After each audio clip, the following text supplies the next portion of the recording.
So here's the question of the day. Is the need to over-apologize more of a female thing? And regardless of who does it more, why are we doing it? Our next guest says women do, in fact, have a tendency to apologize more and do it for different reasons than men. Professor Maya holds a PhD in sociology from McMaster University, where she also teaches and is in studio with us now. Welcome to What She Said. Thank you so much.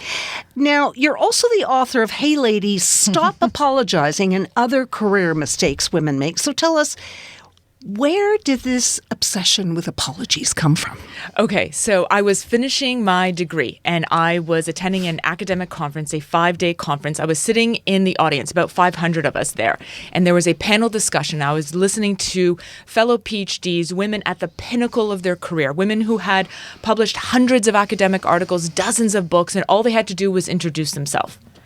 Literally, that was it. And the first woman took the microphone and she said, I don't know what I could possibly add to such a distinguished panel. And immediately I thought, what is happening? You are the world expert. If you don't know what you're doing here, why am I listening to you? And I thought, okay, She's nervous. Yes, Yeah, whatever. Yeah, exactly. Second woman takes the microphone and she says, oh my gosh, you took the words right out of my mouth. I thought they sent the email to the wrong person. Third woman, fourth woman, same thing. Where there was a woman at that conference, an apologetic tone was sure to follow. Where there was a woman at that conference, there was a minimization of her accomplishments and a deflection of praise. And I found it enraging. Oh my goodness, I found it enraging, but I also found it heartbreaking. But what I noticed at that conference for the first time was it mirrored exactly what I was seeing in my undergraduate classrooms with my 18-year-olds and my 25-year-olds. And then I thought, oh my goodness, it's all of us. These are women, tenured profs, world experts, and yet they were doubting. They were doubting themselves. And that's what I thought, oh, I have to do something. I have to write a book. And that's how my whole career changed because of that conference. Yeah, so I mistook that. I thought apologies, I'm sorry. Which is a very Canadian thing. Which is a very Canadian thing. But, we've heard this a million times, you and I, Kate, about men and women looking at a career posting, a job posting. Oh, yes. Men will go, oh, I can do 2 of those 12 things. I'm good. I've got this. Women will look at it and go, I can only do 11. I'm not applying. Yep. So it's that self-doubt. Absolutely. Apologizing for not being, perfect or superwoman or... Yeah, it's that expectation that if we're not going to nail it the first time, then we're not going to try. If we don't fill every single criteria on that job posting, then it's not for us. It's also deep down inside a little bit of the imposter syndrome, this fear, this doubt that everywhere we go, everyone's an expert except for us. And that really sort of plants seeds of doubt. And then you start internalizing these issues. So when you make a mistake, oftentimes women think we are the mistake. We fail. We think we are the failure. And if you do that enough, you really start to internalize that. And it's tied to how often we are apologizing. The first word a woman says in my classroom before asking a question is, oh, sorry, this is going to sound silly. Sorry, this may be stupid. And I've done it. Yeah. Or in meetings. Sorry, could I just interrupt? Sorry, I just have an idea. Sorry. Could this stem from childhood where someone was made to feel wrong when they were young and or maybe fear of punishment because they think they got something wrong? Absolutely. A lack of confidence can stem from a lot of different things. Early childhood experiences, overly critical parenting behaviors, childhood trauma can impact that. But then you get into the classroom setting and it can be impacted by your teachers who are more likely to call on boys than they are girls. Which is why I sent my daughters to all-girls schools. But I didn't want them to feel that way. Yeah, but it's also about a lack of representation in every single thing we see on media, in books, in children's books, in movies, in commercials and brochures. It's like everywhere you go, you see a representation of a powerful man. And yet when we present as confident, when a woman presents as confident, she's read immediately as what? Cocky, conceited. Aggressive. Too much. And then there's also all that gender bias where we ourselves as women clock another woman as, ooh, that's too much. Who is she? Where's she going with all of that?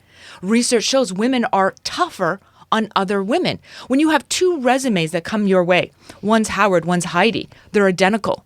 The women interviewer is more likely to hire Howard because Heidi seems a little too much, right? And so we have to recognize that bias ourselves so that when another woman presents as confident, we start thinking, yes, how can I get some of that? How can I learn from her? So how do we get past this feminine modesty and learn to acknowledge our own accomplishments? Easiest tip, say thank you. Say thank you. When you are complimented or praised on anything, from the color of your hair to your outfit to a job well done at work, thank you. And then zip it. And then, oh my goodness, resist the urge to then a self-deprecating joke, a little bit of humor. Oh, you look fabulous in that dress. Where'd you get it? Oh, this old thing? Oh, I've had it for ages. Absolutely. Or even worse, this whole thing, I got it at Winners on clearance. Yeah. Like, what? I've done that so many times. Nobody asked you where you bought it or how much you paid. But you know what that is? That's planting a seed of doubt. So then somebody's looking at you going, well, you know what? It does kind of look wrinkled. It does look a little cheap, but thanks for bringing that to my attention, because we've just led with the negative. That is that feminine modesty, that ingrained characteristic that we should always be so highly attuned to other people's feelings. Heaven forbid we own our light, we stand our ground, and somebody else's feelings would get hurt.